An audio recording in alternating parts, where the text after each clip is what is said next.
আসসালামু আলাইকুম। Khulna collectorate public school and কলেজের পক্ষ থেকে সপ্তম শ্রেণীর ইংরেজি দ্বিতীয় পত্র অনলাইন ক্লাসে সবাইকে স্বাগতম। আশা করছি এই করোনাকালীন সময়ে আমার সকল শিক্ষার্থীরা বাড়িতে নিরাপদে আছো, সুস্থ আছো, ভালো আছো।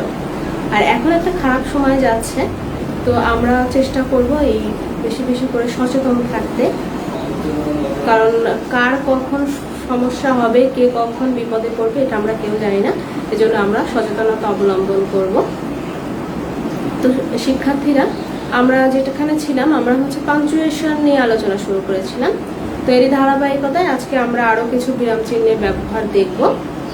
এর আগের ক্লাসে পাঞ্চুয়েশনের বেসিক কিছু আলোচনা ছিল এবং কমা, ফুল স্টপ যেটা আছে দাড়ি, এর বিস্তারিত আলোচনা ছিল। আজকে আমি কমা দিয়ে শুরু করব, কমার ব্যবহার। এরপরে আরো দুই একটা যদি সময়ের সঙ্গে সামঞ্জস্যপূর্ণ রেখে আমরা বাকিগুলো আলোচনা করব।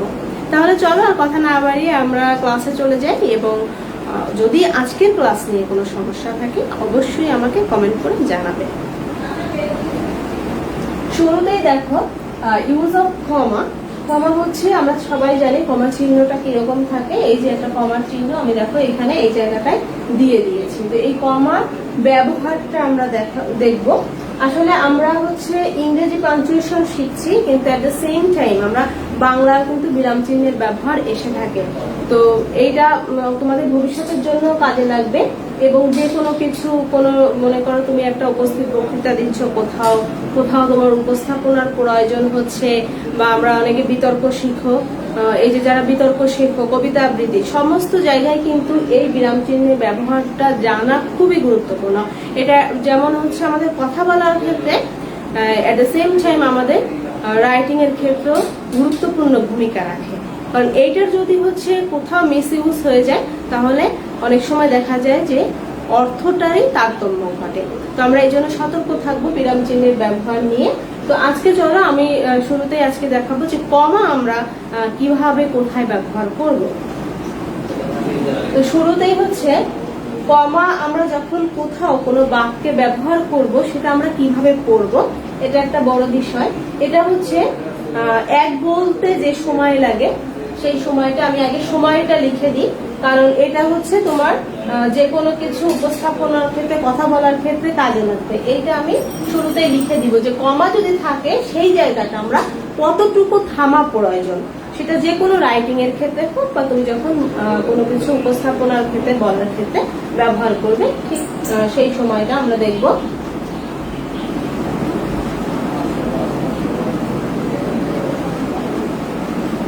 কমা যদি কোনো বাক্যে থাকে, সেক্ষেত্রে আমরা যে বলি এক, এই যে আমি এক বলছি, এই এক বলতে যতটুকু সময় লাগে, এটা আসলে একটা অ্যাজাম্পশন, মানে এটা তো আসলে এক্সাক্ট ওইভাবে বোঝানো যায় না। এটা বোঝানোর জন্য একটা পরিমাপ দেওয়া হয়েছে যে এক বলতে যতটুকু সময় লাগে, যদি কোনো বাক্যে কমা থাকে, আমরা সেই জায়গায় ঠিক ততটুকু সময় থামবো।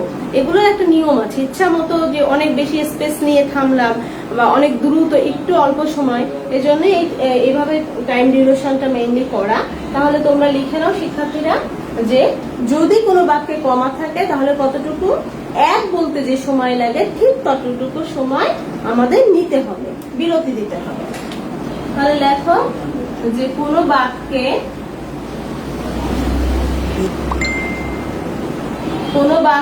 কমা থাকলে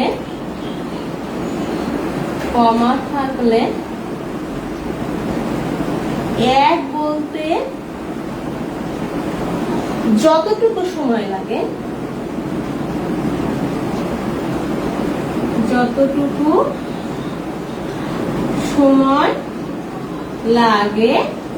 ঠিক ততটুকু সময় আমাদের বিরতি দিতে হবে, মানে একটু থামতে হবে, একটু পজ দিতে হবে। যতটুকু সময় লাগে ততটুকু সময় কি করতে হবে, বিরতি দিতে হবে বা থামতে হবে। হ্যাঁ, বিরতি দিতে হবে। সরি, এখানে হবে বিরতি দিতে হবে। এইটা তোমার কথা বলার ক্ষেত্রে তোমার কাজে লাগবে। আমি সবসময় বলি যে আমরা যখন কোনো কিছুর আলোচনা শিখবো, আমরা সবকিছু মাথায় রেখে শিখবো, যেটা যদি আমার বাংলায় বিরাম চিহ্ন আকারে পড়তে হয় সেটাও সেইখানেও আমার কাজে লাগবে। আবার আমি এখন ইংরেজিতে যদি আমার তোমাদের একটা কোশ্চেন আইটেমে আছে পাঞ্চুয়েশনের ব্যবহার তোমাদের পরীক্ষায় আসবে, তো সেক্ষেত্রেও কাজে লাগবে। তার মানে হচ্ছে যদি বেসিকটা তুমি সুন্দরভাবে শিখে নিতে পারো, সেটা তুমি সব জায়গায় কাজে লাগাতে পারবে। তুমি তোমার কথা বলার ক্ষেত্রে, সুন্দর উপস্থাপনার ক্ষেত্রে, বা তুমি রিডিং পড়ছো, রিডিং পড়াটাও কিন্তু একটা আর্ট। আমরা সবাই কিন্তু সুন্দরভাবে রিডিং পড়তে পারি না, তাই না? তো সেক্ষেত্রে ভবিষ্যতে যে কেউ যদি কোনো কোথাও উপস্থাপনার কাজ করতে যাও, বা যারা হচ্ছে সংবাদপত্র পাঠ করে, তারা কিন্তু এই বিরাম চিহ্নের ব্যবহারটা, শুদ্ধ উচ্চারণ, এই বিষয়গুলো খুব মাথায় রাখতে হয়। তারপর কবিতা আবৃত্তির ক্ষেত্রে বিভিন্ন জায়গায় তুমি এটা ব্যবহার করতে পারো। তার মানে হচ্ছে যদি আমি সুন্দরভাবে এটা শিখে নিতে পারি, আমার এটা ভবিষ্যতে অনেক জায়গায় কাজে লাগবে। তো এটা হচ্ছে আমাদের যদি কমা থাকে কতটুকু সময় বিরতি দিতে হবে। এবার আমরা দেখবো যে যেটা আমি হেডিংস লিখেছি যে কমার ব্যবহার। হ্যাঁ, কমা আমরা কোথায় কোথায় ব্যবহার করতে পারি। তো হচ্ছে মনে করো আমি আগে নিয়ম লিখছি না, আগে আমি একটু আলোচনা করে নিচ্ছি। মনে করো আমি হচ্ছে কিছু জিনিসপত্রের নাম লিখবো, আমি বাজারে যাব, আমি কিছু জিনিসপত্র আমার লাগবে, আমি কি করলাম, আমি একটা লিস্ট করে নিলাম। তো আমরা যখন কয়েকটা জিনিসের নাম লিখি, নাম লেখার পরে আমরা কমা কমা দিয়ে কিন্তু সেই নামগুলো পর পর লিখি। অথবা মনে করো কোনো একটা প্রতিযোগিতায় আমার কয়েকজন শিক্ষার্থী অংশগ্রহণ করবে, সেক্ষেত্রে কি করব, তোমাদের কয়েকজনের নামের লিস্ট তৈরি করব। মনে করো ভিতর বাহির খেলায় আমার কোন কোন শিক্ষার্থী অংশগ্রহণ করবে, তো সেক্ষেত্রে কি করব, আমি কিছু শিক্ষার্থীর নাম কিভাবে লিখবো, কমা দিয়ে দিয়ে লিখবো। তো এই জায়গাটায় কমাটা সব থেকে বেশি ব্যবহৃত হয়, সেই নিয়মটাই আমি লিখবো। আমি যেহেতু বুঝিয়ে দিয়েছি, তোমরা হচ্ছে বোঝাটা বড় ব্যাপার। বইয়ের ভাষা কিন্তু কঠিন ভাবে থাকে, আমি অ্যাডভান্স বইটা ফলো করি, দেখি যেহেতু সবার কাছে এই বইটা আছে, ওটার সাথে সামঞ্জস্য রেখে আমি আমার মতো করে লেসন তৈরি করি। তো যেটা করবা, তোমরা সবসময়ের জন্য বইয়ের ভাষাটা অ্যাভয়েড করার চেষ্টা করবা, নিজে বোঝার চেষ্টা করবা। গ্রামারটা সম্পূর্ণ একদম আন্ডারস্ট্যান্ডিং, বোঝার বিষয়। না বুঝে আমরা গ্রামার শিখবো না। তাহলে চলে এরকম আমি কি বলতে পারি, নিয়মটা আমি নানান ভাবে লেখা যায়, নানান ভাষা দিয়ে নানান ভাবে তুমি এটাকে এখানে মনে রাখার সুবিধার জন্য লিখতে পারো। তো আমি একটু লিখে দিচ্ছি, দেখো।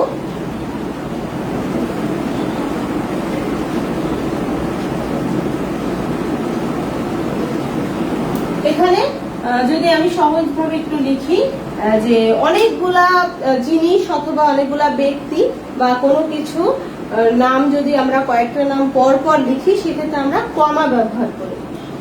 এটা কিন্তু আমি আমার মতো করে লিখে দিচ্ছি, তোমরা তোমাদের মতো করে বোঝার সুবিধার্থে ভাষা পরিবর্তন করতে পারো। তো এখানে যে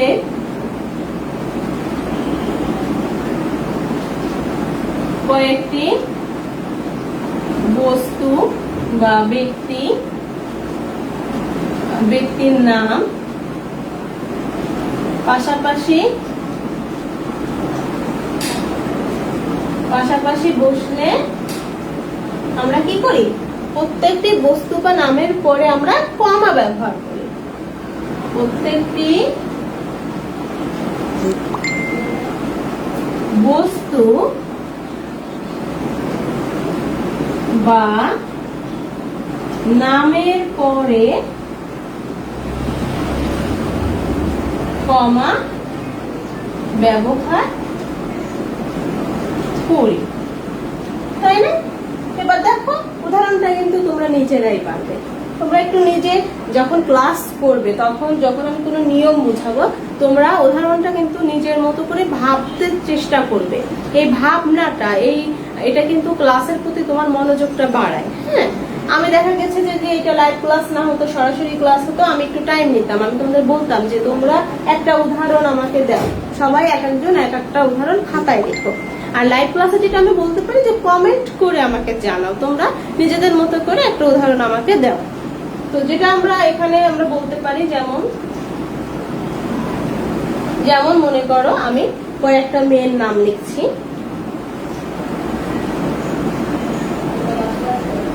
বাঁধন, স্বপ্নের,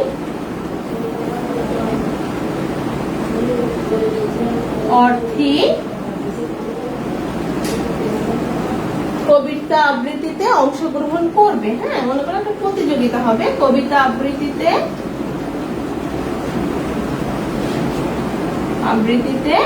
অংশগ্রহণ করবে,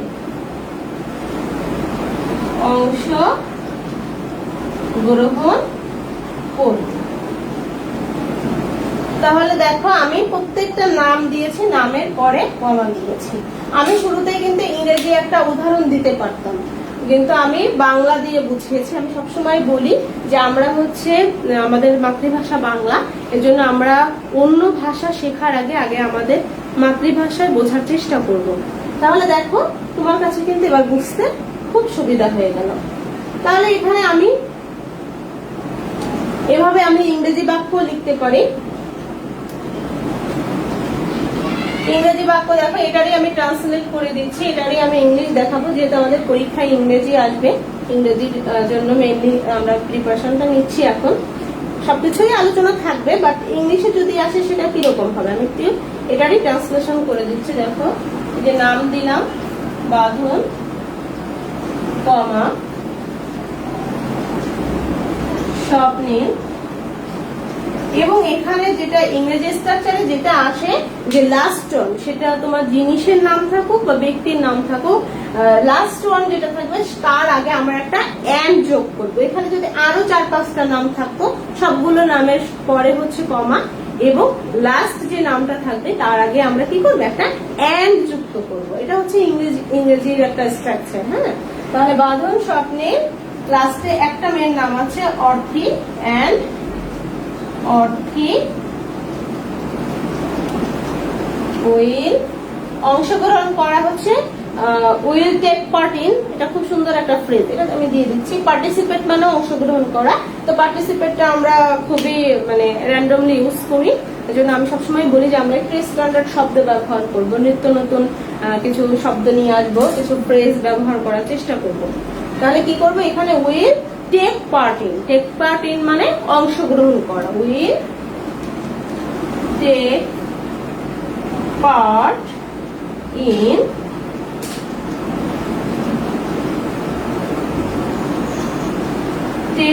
ইন রিসাইটেশন। যে রিসাইটেশনে আবৃত্তিতে এই মেয়েগুলো অংশগ্রহণ করবে। তো তুমি যদি আর একটু কবিতা আবৃত্তি ইউজ করতে চাও, সেটা হচ্ছে পোয়েম রিসাইটেশন। হ্যাঁ, কবিতা আবৃত্তি। আমি একটু পোয়েমটা অ্যাড করে দিই।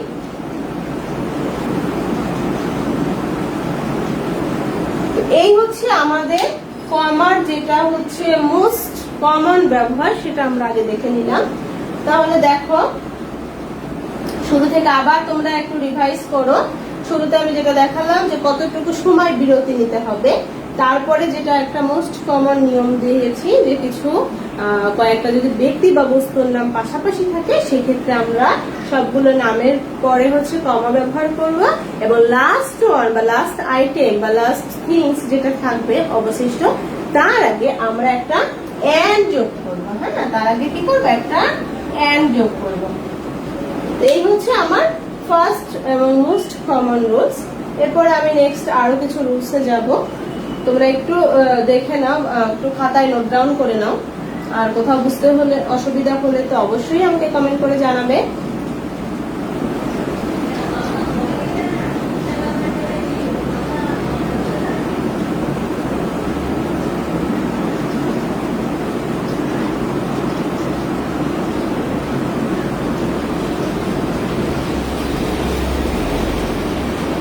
আচ্ছা, আমি এটা মুছে দিচ্ছি। এরপরে আমি নেক্সট রুলসে যাব।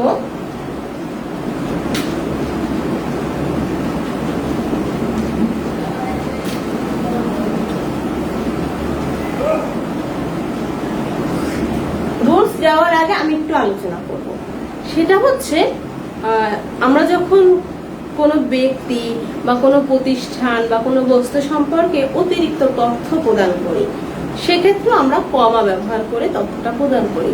সেটা কিরকম আগে একটু বোঝার চেষ্টা করি। মনে করো আমি একজনের নাম দিলাম, যে প্রফেসর আবুল বাশার মোল্লা, কমা উনি হচ্ছে কি, ওনার অনেকগুলা কিন্তু পদবী আছে। উনি হচ্ছে আমাদের কলেজের প্রিন্সিপাল, উনি যশোর বোর্ডের সাবেক চেয়ারম্যান ছিলেন, উনি একজন সৎ, একজন ভালো মানুষ। তো এরকম আমি ওনার কিছু বিশেষণ যখন অ্যাড করব, ওনার সম্পর্কে যখন আমি অনেকগুলো তথ্য দিচ্ছি, তখন কি করছি, আমি কিন্তু কমা ব্যবহার করে ওই তথ্যগুলো ইউজ করছি। তো তুমি একটা তথ্য যদি দাও সেক্ষেত্রে একটা কমা হবে, তুমি যদি তথ্য বেশি ব্যবহার করো একটা মানুষের সম্পর্কে সেক্ষেত্রে কমা আরো বেড়ে যাবে। তো এই যে কারো সম্পর্কে বা কোনো বস্তু সম্পর্কে, যেমন বলতে পারো যে শাপলা, কমা দিয়ে আমাদের জাতীয় ফুল, শাপলা সম্পর্কে তুমি আর একটা তথ্য এখানে বেশি ব্যবহার করছো। তো এরকম যদি আমরা কোনো কিছু সম্পর্কে অতিরিক্ত তথ্য দিতে চাই সেক্ষেত্রেও কমা ব্যবহার করতে হয়। এবং ইংরেজিতে এর একটা নাম আছে, সেটাকে হচ্ছে অ্যাপোজিশন বলে বা অ্যাপোজিটিভ বলে। এটা হচ্ছে তোমাদের কাছে একটু কঠিন মনে হতে পারে, এই জন্য আমি আগে বাংলায় বিস্তারিত বলে তারপরে আমি সেই টার্মটা ইউজ করছি যেটাকে বলে অ্যাপোজিশন। হ্যাঁ, ইংরেজিতে সেই টার্মটাকে বলে হচ্ছে অ্যাপোজিশন। তাহলে আগে অ্যাপোজিশনটা কি সেটা আমি একটু, কারণ কি এটা বলছি এই কারণে যে তোমরা অনেক গ্রামার বইতে দেখবে যে ইংরেজিতে লেখা নিয়মগুলো যে অ্যাপোজিশন এই শব্দটা ব্যবহৃত হবে, তো তখন হয়তো তুমি একটু কনফিউজড হয়ে যাবে যে এই অ্যাপোজিশনটা কি। সেটা কিন্তু তোমার বইতে ওইভাবে সুন্দরভাবে সহজ সরলভাবে উপস্থাপন করা নেই। এজন্য আমরা একটু অ্যাপোজিশনটা কি সেটা একটু জানবো। অ্যাপোজিশন বা অ্যাপোজিটিভ যেভাবে যে ফর্মেই থাকুক না কেন, অ্যাপোজিশন হচ্ছে নাউন, অ্যাপোজিটিভ হচ্ছে অ্যাডজেক্টিভ। তো অ্যাপোজিশনটা হচ্ছে কোনো কিছু সম্পর্কে অতিরিক্ত তথ্য দেওয়া, কোনো কিছু সম্পর্কে কোনো কিছু সম্পর্কে অতিরিক্ত কোনো কিছু সম্পর্কে অতিরিক্ত তথ্য দেওয়া। এখন এরকম যদি থাকে সেক্ষেত্রে আমরা কমা ব্যবহার করি। এবার আমি রুলসটা লিখতে পারি যে অ্যাপোজিশনের ক্ষেত্রে কমা ব্যবহৃত হয়, অথবা আরো সহজভাবে যদি বলি যে কোনো কিছু সম্পর্কে অতিরিক্ত তথ্য দেওয়ার ক্ষেত্রে কমা ব্যবহৃত হয়। তাহলে ক্লিয়ার হয়ে গেল। এখন আমাদের যে বইতে যেভাবেই থাকুক না কেন আমরা এটা স্পষ্টভাবে বুঝতে পারছি।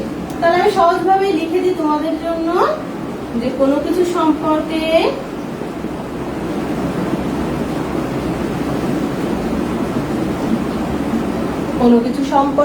অতিরিক্ত তথ্য দেওয়া হলে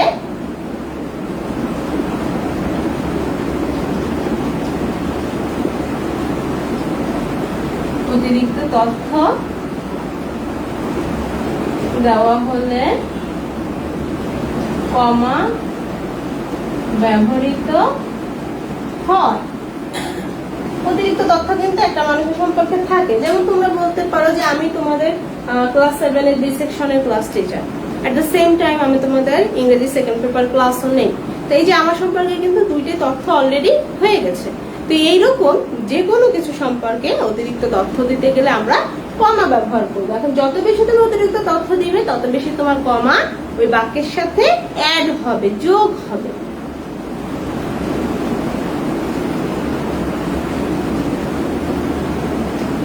এই যে যেমন দেখো তোমাদের আমি যেভাবে বলেছি, তোমাদের বইতে এরকম একটু উদাহরণ দেওয়া আছে যে mister Jalaluddin Ahmed, principal of Dhaka college, was a strict administrator.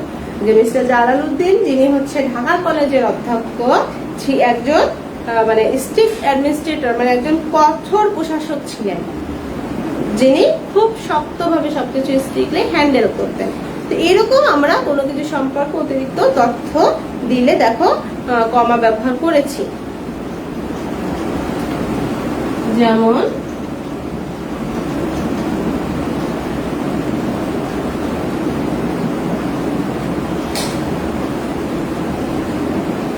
Mister Jalaluddin Ahmed, principal of our college,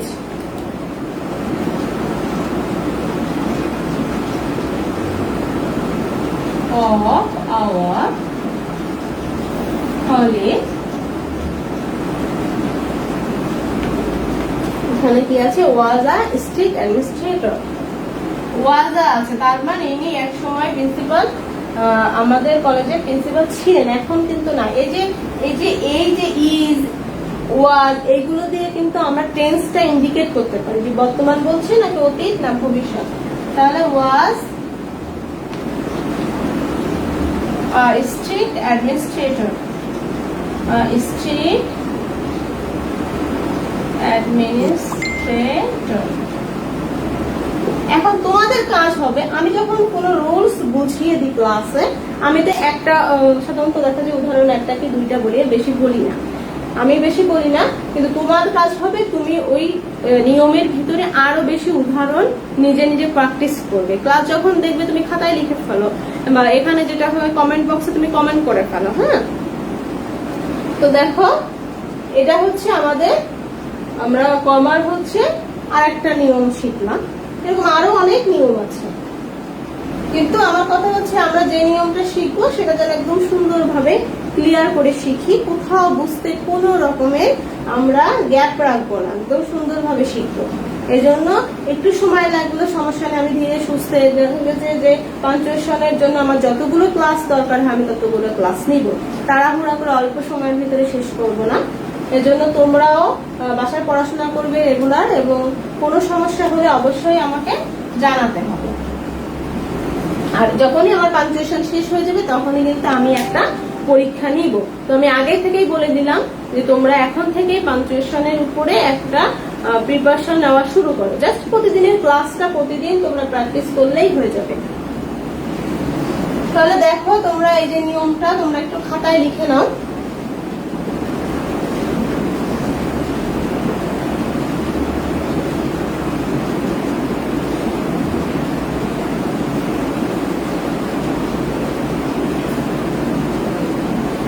আমি মুছে দিচ্ছি।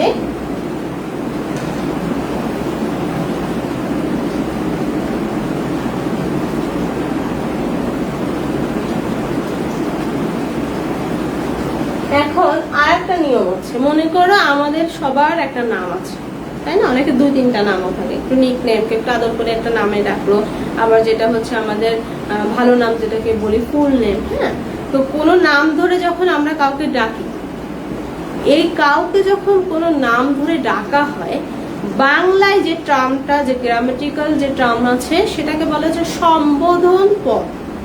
আমি আগে বাংলায় যাব, তারপরে আমি ইংরেজিতে যাব। তো সেটা হচ্ছে কি সম্বোধন পদ, সম্বোধন পদ।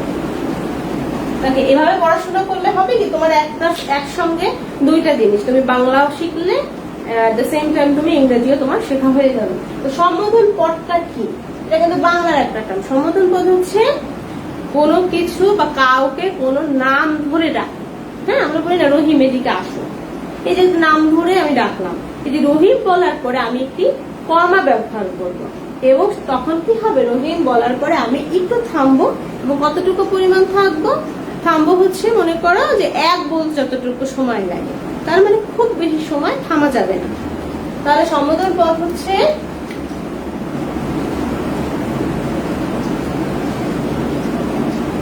কোনো কিছু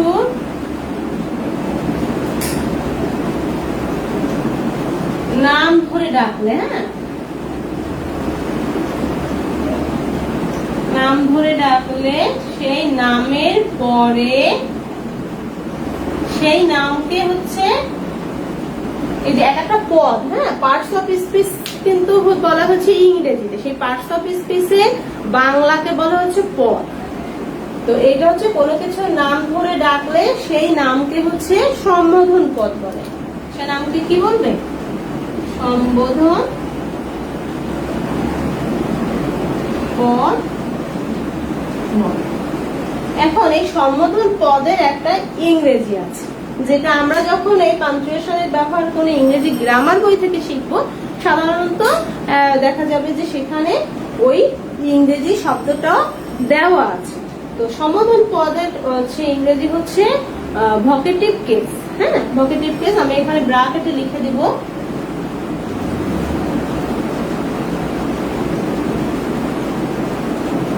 দেখো, বাংলা যখন গ্রামার শিখবো তখন হচ্ছে সম্বোধন পদ, আর যখন আমরা ইংরেজি শিখবো সেটার ইংরেজি হচ্ছে ভোকেটিভ কেস, ভোকেটিভ কেস দেখো VOCATIV,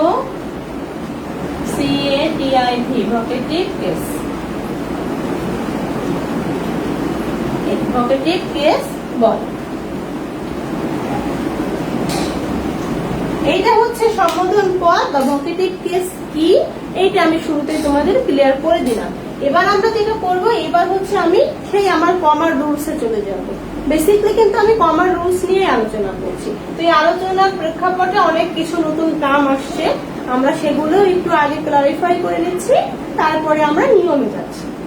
তাতে করে কি হবে, তোমার নিয়মটা বুঝতে সুবিধা হবে। তাহলে দেখো এখানে তাহলে আমি কি বলতে পারি, রুলসটা হচ্ছে সম্বোধন পদ বা ভোকেটিভ কেসের পরে কমা বসে। সম্বোধন পদ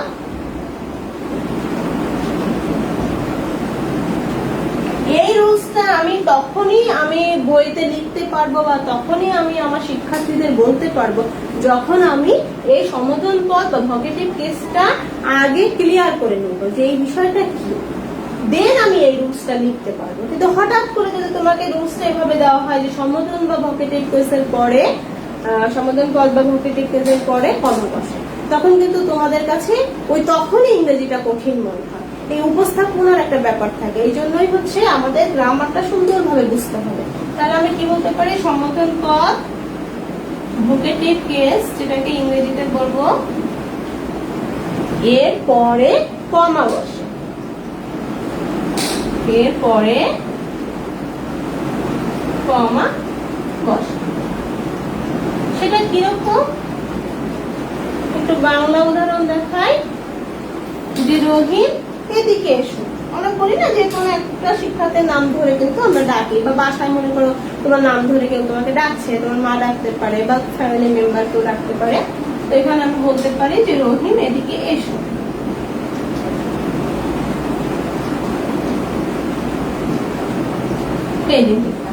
এখন ইংরেজিতে যদি হয় সেটাকে আমরা কিভাবে লিখবো, যে রহিম দিয়ে কমা দিয়ে কাম হিয়ার, তাই না? রহিম এরপরে হচ্ছে কমা, দেখো এবার তোমরা বুঝতে পারছো কিনা, এই রুলসটা একটু আবার দেখে নাও এবং খাতায় লিখে নাও।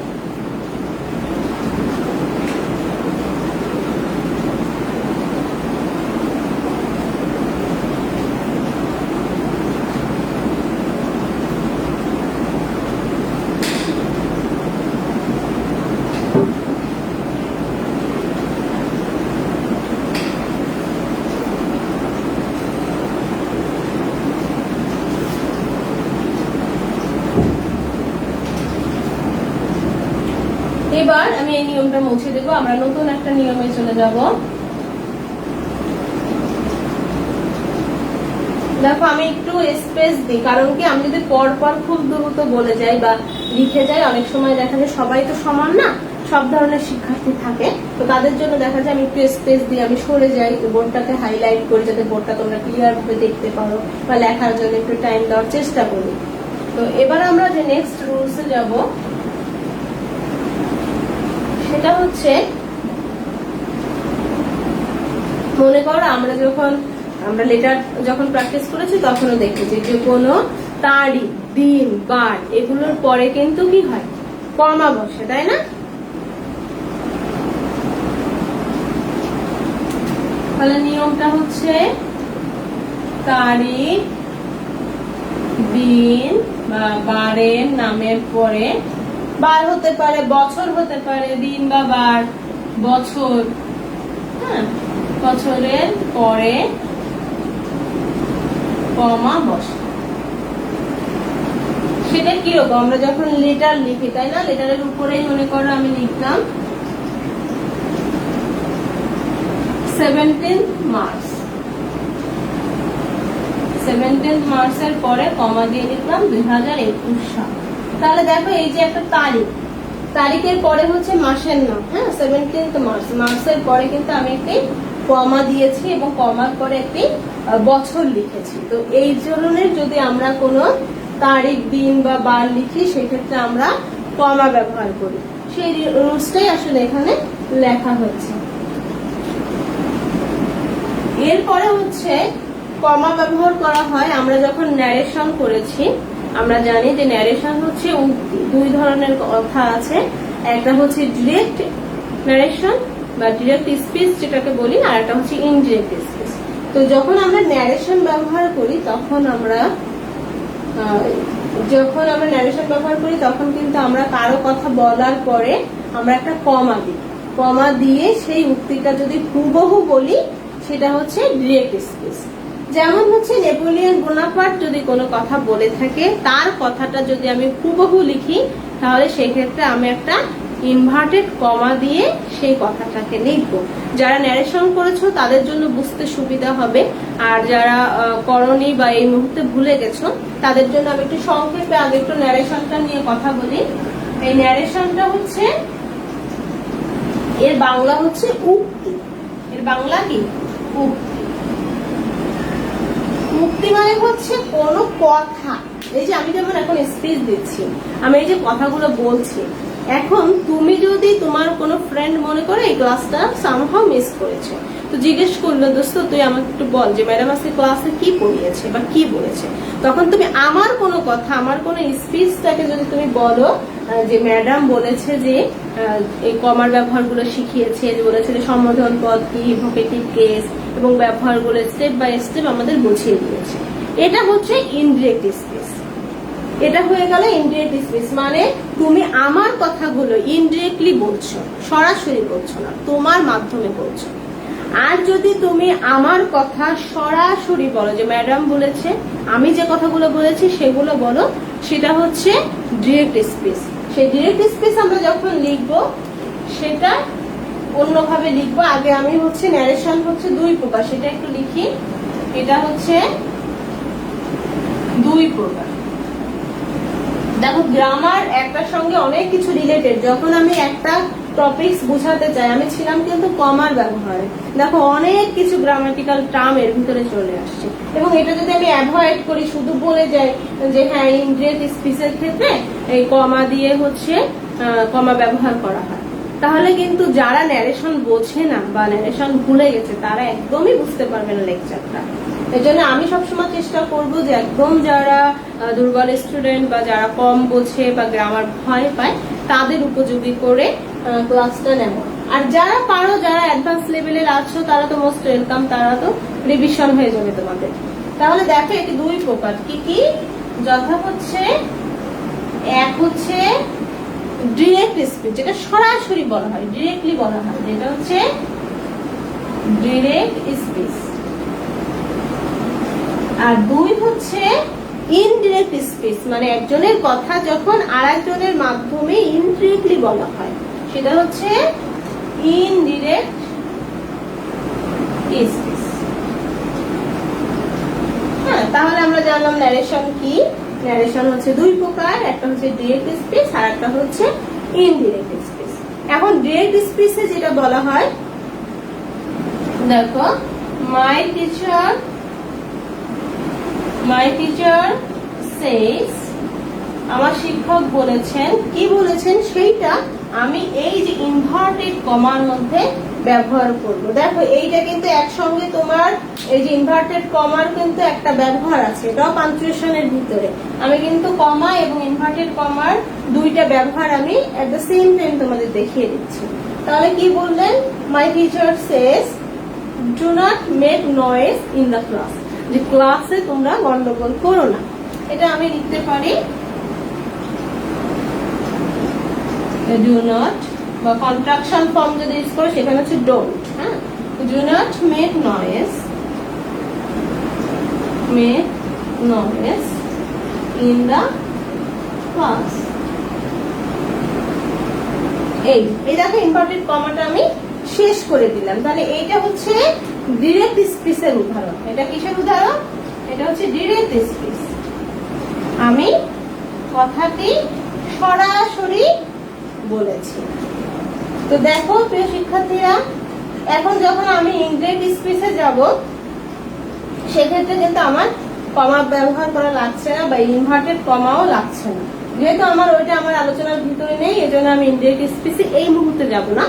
তো দেখো এই হচ্ছে কথা, এই যে যখন হচ্ছে একজনের কথা যে আমার শিক্ষক বললেন যে বা আমি বললাম এটা দিয়ে, বা নেপোলিয়ন বোনাপার্ট কোনো কথা বলেছেন, হ্যাঁ, বা এপিজে আবুল কালাম আজাদ, তো সেই নামটা দিয়ে শেষ দিয়ে কমা দিয়ে তার যে কথাটা, তার যে স্পিচটা সরাসরি সেই উক্তিটা যখন আমরা দিব এরকম ইনভার্টেড কমার ভিতরে লিখে তারপরে আমরা এভাবে লিখে দিব।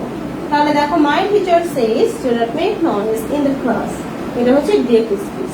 তো এই ডিরেক্ট স্পিচের ক্ষেত্রে আমরা কমা এবং ইনভার্টেড কমা ব্যবহার করি, এই সেটাই আমাকে এখানে বলছে।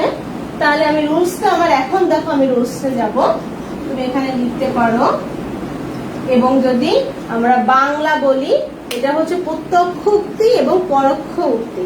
দেখো, উক্তিও কিন্তু একটা বাংলার একটা গ্রামাটিক্যাল টার্ম। তো সেখানে যখন তুমি উক্তি শিখবে তখন তুমি শিখবে যে প্রত্যক্ষ উক্তি এবং পরোক্ষ উক্তি, যেটাকে ইংরেজিতে বলে ন্যারেশন উক্তি। আর প্রত্যক্ষ উক্তি হচ্ছে ডিরেক্ট স্পিচ এবং পরোক্ষ উক্তিটা হচ্ছে ইনডিরেক্ট স্পিচ। আমি বাংলাটা লিখে দিব এই কারণে যাতে একসঙ্গে আমাদের দুইটা গ্রামার শেখা হয়ে যায়। তাহলে এখানে হচ্ছে একটু লিখে দিই, এর বাংলা হচ্ছে প্রত্যক্ষ উক্তি, আর এই যে ইনডিরেক্ট স্পিচ যেটা আছে এটা হচ্ছে পরোক্ষ উক্তি। হ্যাঁ, এটা হচ্ছে পরোক্ষ উক্তি। একটু নিচে লিখে দিই, দেখো আমি এটা মুছে দিচ্ছি। এটা বাংলা হচ্ছে পরোক্ষ উক্তি। তাহলে এই দেখো, এই হচ্ছে আমাদের উক্তি নিয়ে জেনারেল আলোচনা। এবার আমি চলে যাব সেই রুলসে যেখানে আমরা ছিলাম কমার ব্যবহারে। তাহলে আমরা বলতে পারি যে প্রত্যক্ষ উক্তির ক্ষেত্রে কমা ব্যবহৃত হয়, তাই না?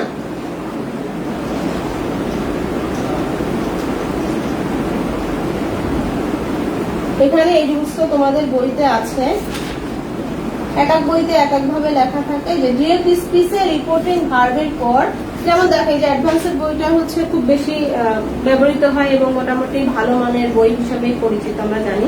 তো এই দেখো নিয়মটা কিভাবে তোমার বইতে লেখা আছে, কেন কঠিন মনে হবে না তোমার কাছে। ডিরেক্ট স্পিচে রিপোর্টিং ভার্বের পর আর কিছু দেয়, জাস্ট একটা উদাহরণ। এভাবে যদি কথা মানে নিয়মগুলো আসলে বলা হয়ে থাকে, তাহলে যে শিক্ষার্থী দুর্বল, যে হচ্ছে সে ডিরেক্ট স্পিচ কি সেটা জানে না, সে রিপোর্টিং ভার্ব কি সেটা জানে না, কারণ সে ন্যারেশন করে না, তাই না? এরকম ভাবে যদি রুলস গুলো লেখা থাকে তাহলে কিন্তু আমরা সবাই বুঝতে পারবো না। এই জন্য আমি চেষ্টা করি একদম ভেঙে আগে সেই বিষয়টাকে বুঝানো, তারপরে আমি রুলসে যাই। তাহলে আমরা সহজে এখন লিখতে পারবো যে প্রত্যক্ষ উক্তি বা ইংরেজিতে হচ্ছে ডিরেক্ট স্পিচের পরে কমা বসে। তাহলে আমরা রুলসটা লিখে ফেলি। এটা কিন্তু কোনো রুলসের মধ্যে ছিল না, এই ন্যারেশনটা এটা হচ্ছে আমার আলোচনার জন্য আমি এখানে লিখেছি। এটা আলোচনার জন্য লিখেছি, এটার জন্য রুলসের ভিতরে যাবে না। তাহলে আমি লিখতে পারি যে ডিরেক্ট স্পিচ মানে বাংলা কি পরোক্ষ উক্তি, পরোক্ষ উক্তি। হ্যাঁ, ডিরেক্ট স্পিচ বা যেটা বাংলা হচ্ছে পরোক্ষ উক্তি, এর ক্ষেত্রে হচ্ছে কমা ব্যবহৃত হয়। এবং কমাটা কোথায় ব্যবহৃত হয় সেটা কিন্তু আমি উদাহরণ দিয়ে দেখিয়ে দিয়েছি। ওই উদাহরণ যে কোনো, আমি সবসময় বলি রুলসের থেকে উদাহরণ আমাদের বেশি মনে থাকে। এজন্য যে কোনো একটা উদাহরণ যদি তুমি মনে রাখতে পারো, তুমি আলটিমেটলি সেই রুলসটা তোমার এমনিতেই মনে থাকবে। তাহলে পরোক্ষ উক্তির ক্ষেত্রে যেটাকে বলা হচ্ছে এখানে যেমন আছে, পরোক্ষ উক্তির ক্ষেত্রে কমা ব্যবহৃত হয়, কমা ব্যবহৃত হয়। কারণ এখন যদি আমি তোমাকে রিপোর্টিং ভার্ব, রিপোর্টেড স্পিচ বোঝাতে যাই তাহলে আমার আলোচনা আরো বেশি লেন্দি হবে, আমি অত বেশি কঠিনে যাব না। এজন্য আমি সংক্ষেপে বলছি যে ডিরেক্ট স্পিচ বা পরোক্ষ উক্তির ক্ষেত্রে উক্তির ক্ষেত্রে কমা ব্যবহৃত হয়। এবং তার উদাহরণ আমি এর আগেও একবার দেখিয়েছি, সেটাই আবার লিখছি যে মাই টিচার সেজ, আমার শিক্ষক বললেন, কি বললেন, do not make noise in the class. Do not make noise in the class. এই দেখো, এই হচ্ছে আমাদের এই রুলস। তোমরা এবার একটু খাতায় লিখে নাও, এবং আমি সবসময় বলি তোমার যদি কোথাও বুঝতে অসুবিধা হয় অবশ্যই আমাকে জানাবে। আমি একটু সময় দিচ্ছি, তোমরা বোর্ডটা দেখো, ভালোভাবে দেখে লিখে নাও।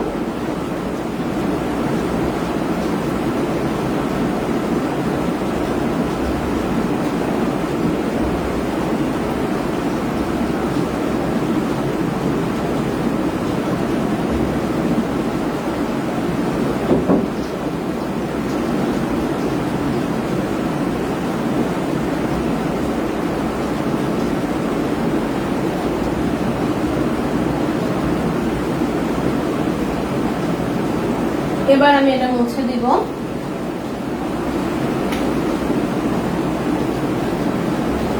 দেখো, কোনো ঠিকানা লেখার ক্ষেত্রেও কিন্তু কমা ব্যবহৃত হয়।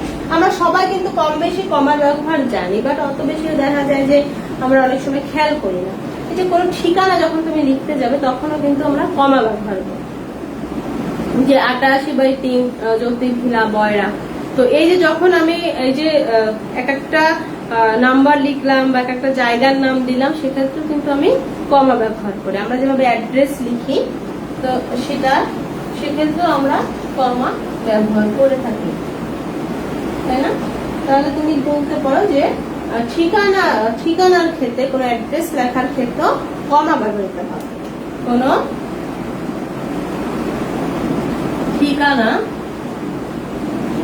বাংলা ইংরেজিতে যেটাকে বলে অ্যাড্রেস, লেখার ক্ষেত্রে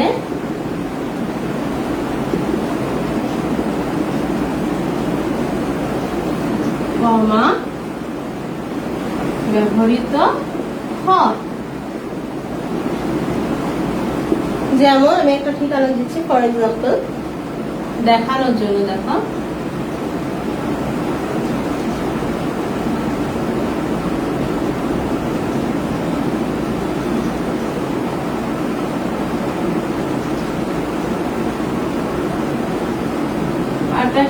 /3 জ্যোতি মধ্যপাড়া মসজিদ রোড, কমা দিয়ে খুলনা। দেখো, এই ঠিকানাটা যখন আমি লিখেছি প্রত্যেকটা ক্ষেত্রে কিন্তু আমি এই কমার ব্যবহার করেছি, যেটা আমরা সবাই কিন্তু কম বেশি ঠিকানা লেখার ক্ষেত্রে ব্যবহার করে থাকি। তো কমার এরকম ছোটখাটো অনেক ব্যবহার আছে। আসলে এইগুলো মেইনলি যখন আমি প্র্যাকটিস করাবো, তোমাদের প্র্যাকটিস সেশনে যাব, যত বেশি প্র্যাকটিস করাবো তত বেশি তুমি বুঝতে পারবে, এবং প্র্যাকটিসের মাধ্যমে মেইনলি শেখাটা পারফেক্ট হয়। তো যাই হোক, এরকম আরো অনেক কমার ব্যবহার আছে। যে কোনো হচ্ছে ডিগ্রি সূচক, ডিগ্রির ক্ষেত্রেও কিন্তু কমা ব্যবহৃত হয়। যেমন হচ্ছে আমি বলি হচ্ছে বিএড ডিগ্রি, এমএ ডিগ্রি, সেক্ষেত্রেও কিন্তু কমা ব্যবহার করা, সেক্ষেত্রে ফুল স্টপও ব্যবহার করা হয়। আবার কোথাও কোথাও দেখা যায় যে ফুল স্টপের পরিবর্তে কমাও ইউজ করছে। হ্যাঁ, যেমন হচ্ছে আমি বললাম যে বিএ ডিগ্রি, তাই না?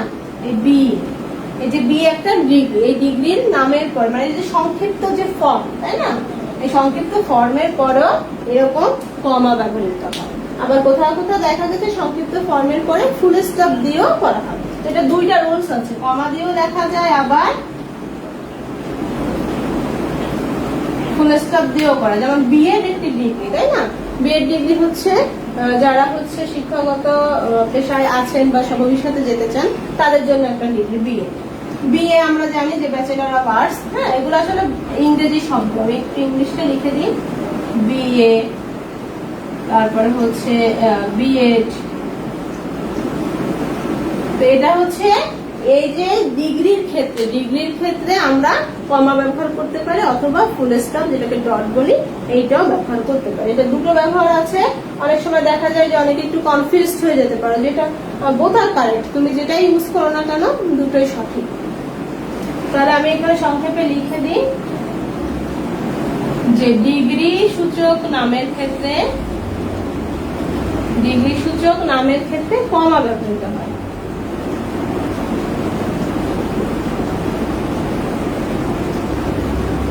কমা ব্যবহৃত হয়। তো এই হচ্ছে আমাদের কমার মোটামুটি ব্যবহার। আরো যদি ব্যবহার আসে, আমরা যখন যেটা বলেছি যে যখন প্র্যাকটিস সেশনে যাব তখন দেখবি যে নতুন নতুন কিছু বিষয় আসছে, তো তখন আমরা সেই প্র্যাকটিসের মাধ্যমে আমি তখন রুলস গুলো আরো বেশি ক্লারিফাই করব। তো এই হচ্ছে মোটামুটি কমা নিয়ে আলোচনা। তো প্রিয় শিক্ষার্থীরা, তোমরা একদম এই ক্লাসটা শুরু থেকে একটু রিভাইজ করো, যে অবশ্যই তোমরা নোট ডাউন করেছো, তো তোমরা একটু দেখো কারো কোথাও বুঝতে অসুবিধা হচ্ছে কিনা। যদি কোথাও সমস্যা থাকে আমি সেটা রিপিট করবো।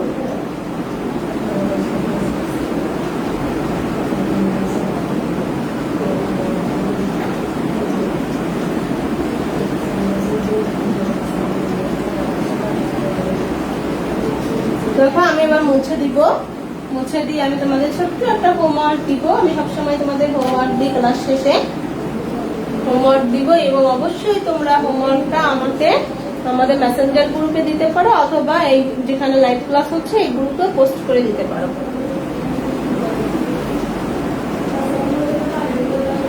তাহলে আমরা HW লিখবো। HW হচ্ছে কমার ব্যবহার, তাই না? কমার ব্যবহার, এটা আগে পড়তে হবে এবং বুঝে বুঝে পড়তে হবে, তারপরে তুমি লিখবা।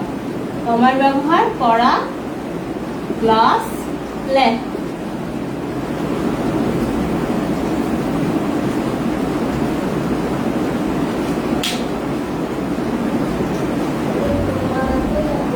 শিক্ষার্থীরা, আজ এ পর্যন্তই। সবার সুস্থতা এবং মঙ্গল কামনা করে আজকের ক্লাস আমি এখানেই শেষ করছি। আল্লাহ হাফেজ।